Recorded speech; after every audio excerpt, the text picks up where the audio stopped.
Hello guys, இன்னைக்கு நம்ம வந்திருக்க படம் என்னன்னா மெய்யழகன். நான் முக்கியமாக இந்த படத்துக்கு போனது காரணமே இந்த டேரக்டரோட ஃபர்ஸ்ட் படமான 96 தான். அந்த படத்தை நான் தியேட்டரில் பார்க்க மிஸ் பண்ணிட்டேன். ஆனால் இந்த படத்தில் தான் தியேட்டரில் தான் பார்க்கணும்னு சொல்லிட்டு நான் பிளான் பண்ணி போயிருந்தேன். படத்தை பொறுத்தவரை நான் ட்ரைலர் டீசர்லாம் பார்த்து எக்ஸ்பெக்ட் பண்ணதை விட சூப்பராகவே இருந்துச்சு.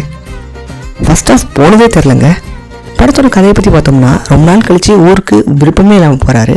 அப்படி போகிற ஒருத்தர் விழுந்து கவனிக்கிறான். அது யாரு அப்படின்னு சொல்லிட்டு இவருக்கு தெரில. அந்த ஒரு ஃபீலிங், அவர் யாருன்னு தேடுறது தான் நம்ம படம் நடந்து நம்மளுக்கு எக்ஸ்பிளைன் பண்ணிட்டே வராங்க. இந்த படத்தோட ஸ்பெஷாலிட்டி என்னென்னா, படத்தில் ஆழமான கதை எதுவும் இல்லை, ஃபைட் இல்லை, சாங்ஸ் அதிகமாக இல்லை. ஆனால் டேரக்டர் நம்ம ஃபீலிங்ஸோடு விளையாடிருக்காரு. செகண்ட் ஹாஃபில் மட்டும் கொஞ்சம் லேக் அடித்தாலும் படம் எங்கேயும் பெருசாக போர் அடிக்கல. ஜாலியாக கொடுத்த காசுக்கு வர்த்தா இருந்துச்சு.